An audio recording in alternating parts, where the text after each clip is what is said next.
sejam todos muito bem-vindos. Estamos na aula de língua portuguesa para a terceira série. Como vocês já sabem, eu sou a professora Elisângela e vou passar para vocês aqueles recadinhos antes que a nossa aula comece. Vamos lá então? Se você é aluno, tem acesso às plataformas digitais do Classroom, lembre-se, acompanhe essa aula até o final, faça as atividades junto com a professora, aí então vá até a atividade obrigatória, realize os exercícios e assim você gera a sua presença. Já você é aluno que não tem acesso às plataformas digitais do Classroom, vai lá no seu colégio no dia marcado, pegue as suas folhinhas com as atividades impressas, leve para casa, faça com capricho, com afinco, com dedicação e no dia combinado, entregue-as na secretaria do colégio, ok? Vamos começar a nossa aula de hoje então? Bem, na aula passada, nós falamos sobre a poesia de Fernando Pessoa. Vocês lembram desse poeta português? Hoje nós vamos continuar a falar de Fernando Pessoa e dos outros heterônimos deles. Vocês lembram que nós falamos um pouquinho sobre heterônimos? Conhecemos só um na aula passada. Hoje vamos conhecer mais dois, ok? Mas antes também eu quero falar sobre os objetivos da aula de hoje. Além do que eu já falei para vocês, nós temos mais esses objetivos. Nós vamos hoje relembrar quem foi Fernando Pessoa, relembrar o que são heterônimos. Nós vamos conhecer um pouco mais sobre os outros heterônimos dele, o Alberto Caeiro e também sobre o Ricardo Reis. Vamos inferir informações implícitas em um texto. Olha lá então, na aula passada nós falamos sobre o Fernando Pessoa. Se você não assistiu, vamos relembrar então quem foi este grande poeta português. Fernando Antônio Nogueira Pessoa, nascido em 1888 e falecido em 1935, foi um escritor, poeta, redator e tradutor. Nasceu no dia 13 de junho de 1888, no Largo de São Carlos, na cidade de Lisboa, em Portugal. Começou a escrever poemas ainda criança. Seu primeiro texto data de 1895, quando tinha somente 7 anos. É um poeta modernista. Morreu aos 47 anos, no dia 30 de novembro de 1935, vítima de uma cirrose hepática. Ele é um dos mais prestigiados escritores de língua portuguesa do século XX, sendo conhecido desde o início da carreira como o poeta dos heterônimos. Em princípio, nada muito complicado. Heterônimo é um nome falso ou fictício, adotado não para encobrir a identidade do autor, como acontece com o pseudônimo, que é diferente de heterônimo, mas para expressar uma identidade ou personalidade imaginária diferente da do autor. Deixou como legado mais de 25.000 folhas escritas, as quais estão guardadas na Biblioteca Nacional de Portugal. Entre suas redações encontram-se poesias, peças de teatro, contos, ensaios filosóficos, críticas literárias, traduções, teorias linguísticas, textos políticos, cartas astrológicas, entre outras. Bem, relembramos um pouquinho então quem foi o Fernando Pessoa e chegamos à nossa atividade 1 de hoje. Sobre os heterônimos de Fernando Pessoa, é correto afirmar que são, letra A, personalidades criadas por ele próprio e que assinam cada qual as suas obras, letra B, personalidades que vinham apenas em sua imaginação, letra C, personalidades criadas por ele próprio e que não assinam cada qual a sua obra, ou letra D, personalidades que realmente existem. O que são heterônimos, pessoal? Lembra um pouquinho lá da aula passada e logo logo voltamos com a resposta correta.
E então, pessoal, sobre os heterônimos de Fernando Pessoa, o que é correto ali? Vamos descobrir?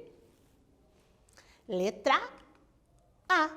Heterônimos são personalidades criadas pelo próprio Fernando Pessoa, mas cada um deles assinam com seu próprio nome, ok?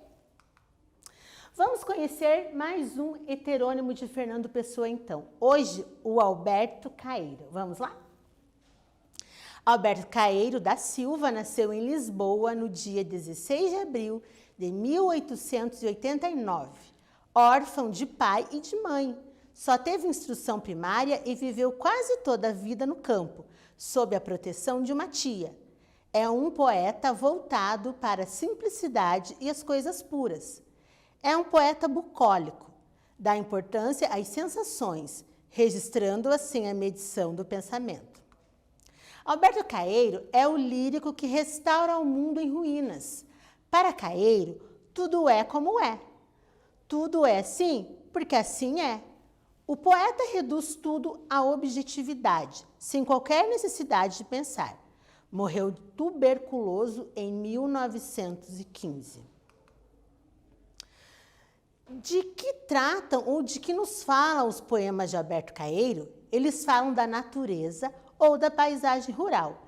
Caeiro se apresenta como um guardador de rebanhos, isto é, um pastor, e cada poema seu equivale a um flagrante da sua vida diária em estreito contato com as pedras e as plantas, as árvores, as flores e os riachos, o sol, a chuva, o vento, as nuvens e os animais.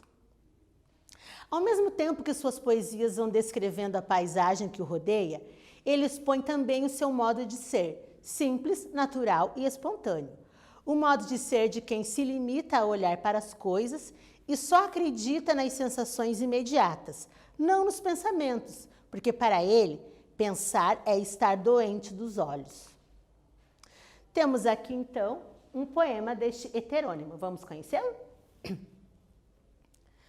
Como quem num dia de verão abre a porta de casa e espreita para o calor dos campos com a cara toda, às vezes, de repente, bate-me a natureza de chapa na cara dos meus sentidos.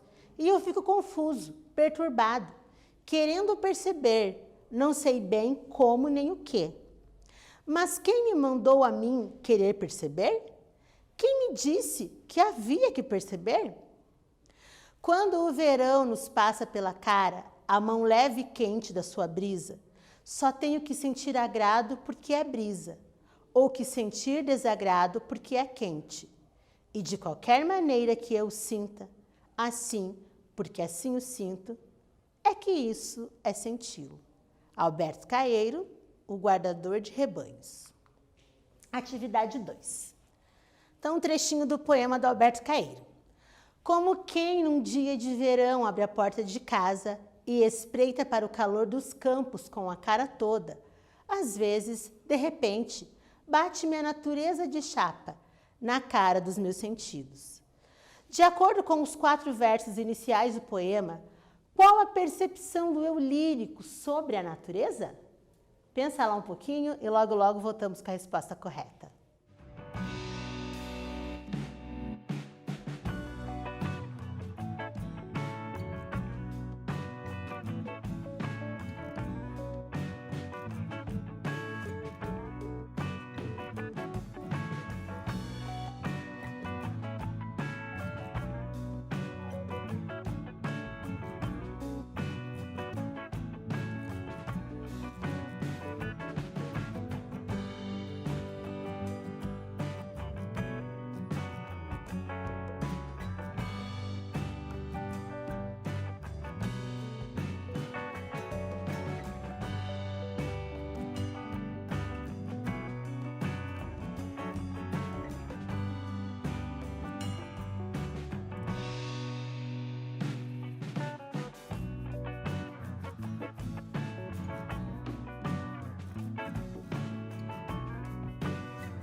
E então, podemos corrigir? Vamos descobrir a resposta correta juntas? Olha lá então. De acordo com os 4 versos iniciais do poema, qual a percepção do eu lírico sobre a natureza? A natureza se caracteriza por uma intensidade inesperada e a realidade atinge o eu lírico de forma física e direta. Isso ocorre porque os poemas de Caeiro representam a súmula poética de um eu que se confronta com o mundo. Atividade 3. Mais um trecho do poema do Caeiro. Como quem um dia de verão abre a porta da casa e espreita para o calor dos campos com a cara toda, às vezes, de repente, bate-me a natureza de chapa na cara dos meus sentidos. E eu fico confuso, perturbado, querendo perceber, não sei bem como nem o que. Descreva o estado de espírito do eu lírico, tal como é expresso nos versos 5 e 6. Então, agora é com vocês. Vocês terão que descrever qual era o estado de espírito dele nesses versos. Vamos lá? Logo voltamos com a resposta correta.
E então, chegaram na resposta correta? Vamos ver qual será? Então, qual é o estado de espírito do eu lírico, pessoal? O eu sente-se confuso, perturbado perante a intensidade da sua percepção da natureza, que tenta em vão compreender racionalmente. De fato, procura defender-se do choque que a força da sensação lhe causou, transformando-a numa questão racionalizável. Como não consegue, permanece num estado de confusão e dúvida, que as reticências em final da estrofe sinalizam. Agora nós vamos conhecer um outro heterônimo do Fernando Pessoa. Agora vamos conhecer o Ricardo Reis. Ricardo Reis nasceu em Porto, Portugal, no dia 19 de setembro de 1887. É a personalidade que se identifica com os clássicos da antiguidade. Seu espírito reflete a doutrina de Epicuro, caracterizada pela identificação do bem soberano com o prazer, o qual há de ser encontrado na prática da virtude e na cultura do espírito. A obra desse heterônimo é a Ode Clássica, cheia de formalismo e princípios. Então, aqui nós temos um poema do Ricardo Reis. Vamos conhecê-lo. Cada coisa a seu tempo tem seu tempo. Cada coisa a seu tempo tem seu tempo.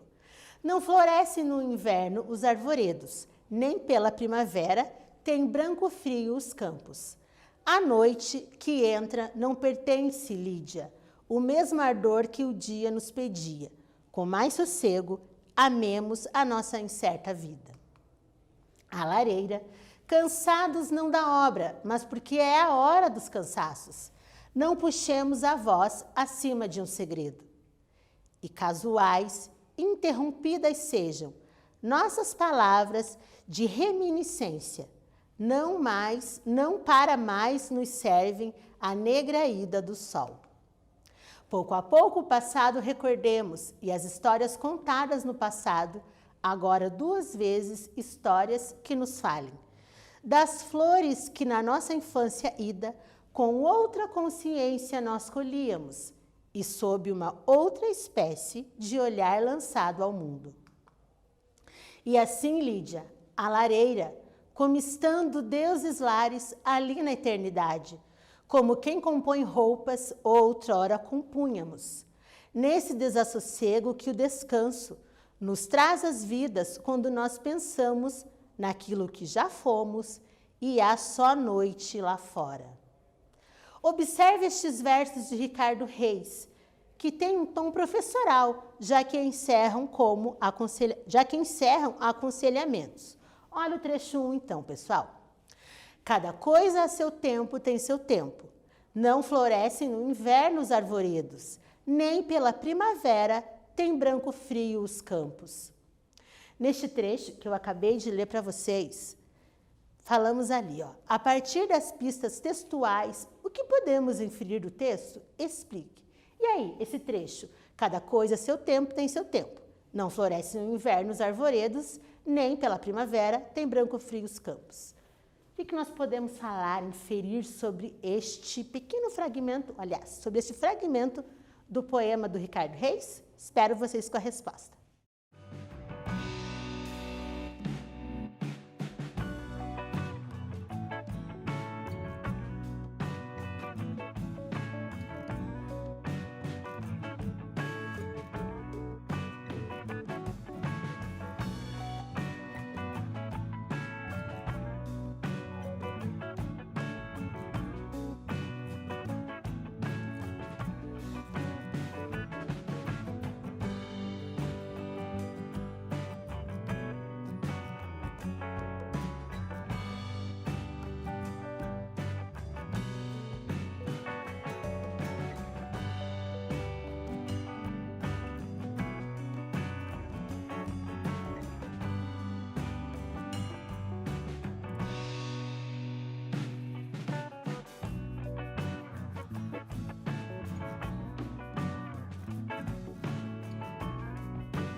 E então, pessoal, chegaram à resposta? Vamos conferir?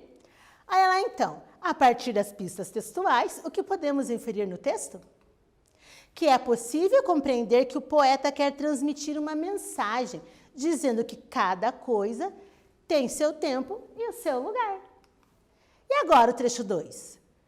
Segue o teu destino, rega as tuas plantas, ama as tuas rosas. O resto é sombra de árvores alheias. Qual ensinamento podemos inferir a partir da parte 2? Explique. Vamos lá, acredito eu que essa esteja mais tranquila. Logo, logo voltamos com a resposta.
E então, vamos descobrir qual ensinamento podemos inferir a partir da parte 2?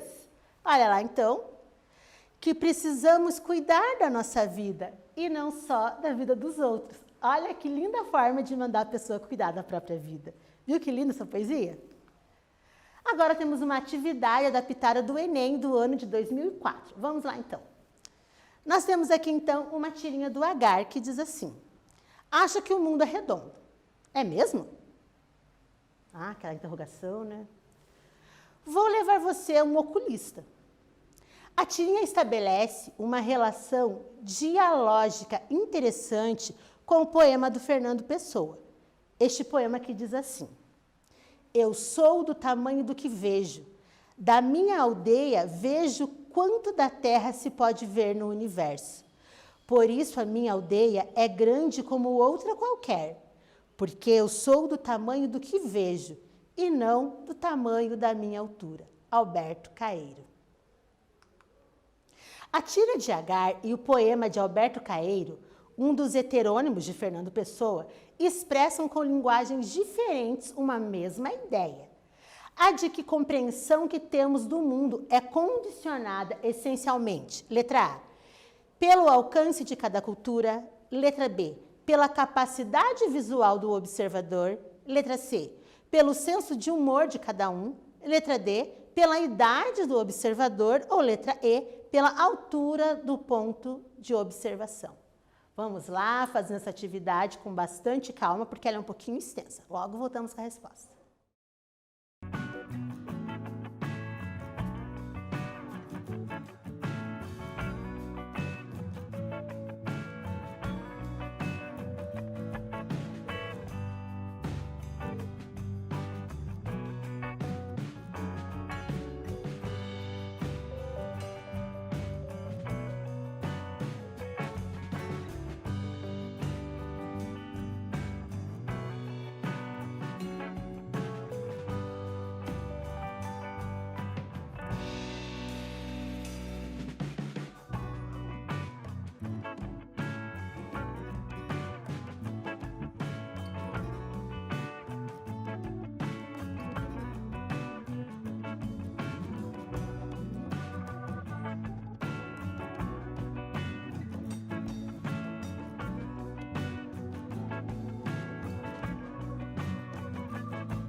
E então, observaram bem a tirinha do Agar, o poema do Fernando Pessoa, no heterônimo de Alberto Caeiro?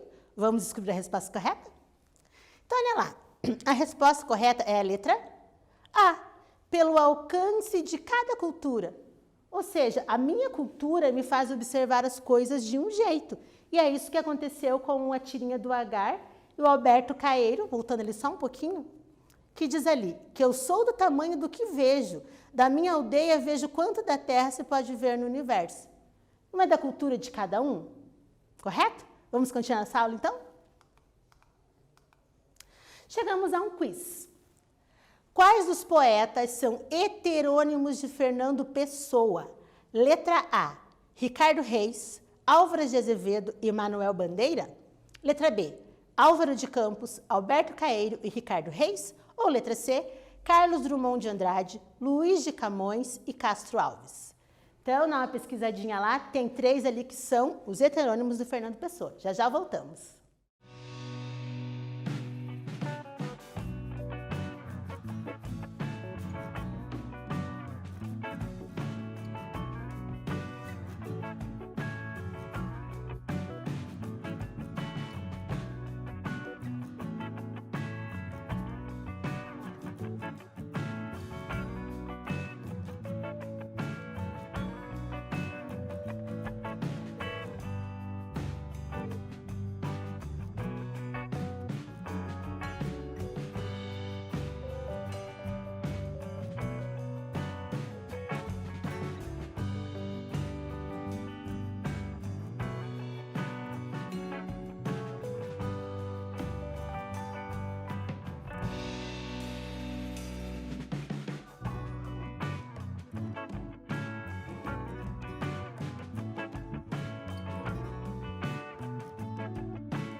E então, pessoal, nós tivemos a aula 97 e agora a aula 98 falando sobre Fernando Pessoa e os seus heterônimos. Será que vocês lembram quais são os heterônimos dele? Vamos conferir?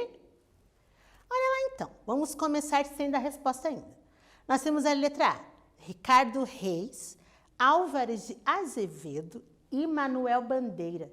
Será que são esses 3? Manuel Bandeira? Letra B, Álvaro de Campos, Alberto Caeiro e Ricardo Reis. E a letra C, Carlos Drummond de Andrade, Luiz de Camões e Castro Alves.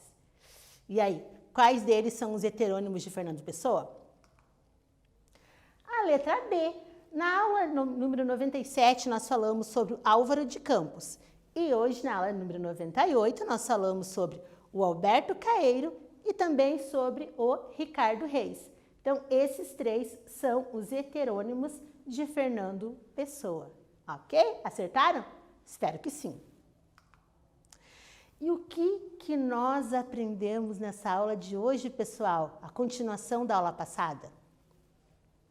Nós relembramos quem foi o Fernando Pessoa, não relembramos? Relembramos o que são heteronônimos. Eu espero que vocês nunca mais se confundam com pseudônimos. Conhecemos alguns dos heterônimos, essa palavra é difícil de falar, viu? Heterônimos de Fernando Pessoa. E também estudamos hoje a poesia dos heterônimos Alberto Caeiro e Ricardo Reis. Não foi isso? Foi, né? Galera, eu espero do fundo do meu coração que vocês estejam estudando, que vocês estejam se interessando cada vez mais pela nossa linda língua portuguesa, não é? E como eu já falei em outras aulas, estamos aí há menos de 2 meses do final do ano, e agora, além de nós que gravamos as aulas Paraná, além dos professores das escolas de vocês, direção, coordenação, vocês também precisam se ajudar. São vocês que irão terminar esse ensino médio da forma que vocês quiserem, com pouco ou com muito conhecimento. Depende de vocês. Posso contar com vocês as nossas próximas aulas? Vocês vão se empenhar, vão fazer as atividades, não vão só lá na atividade obrigatória, vão caprichar, terminar esse terceirão aí com muita garra? Acho que sim, né? Aqui nós temos para vocês só domínio público, ali vocês podem entrar, uma sugestão, caso alguém se interesse mais por poesia, porque eu sei que tem muito aluno que gosta de escrever poemas, né? Então, que nome? Fernando Pessoa, um dos maiores nomes da poesia da língua portuguesa. Desejo então que vocês fiquem em segurança e nos vemos na nossa próxima aula, ok? Beijos, até lá!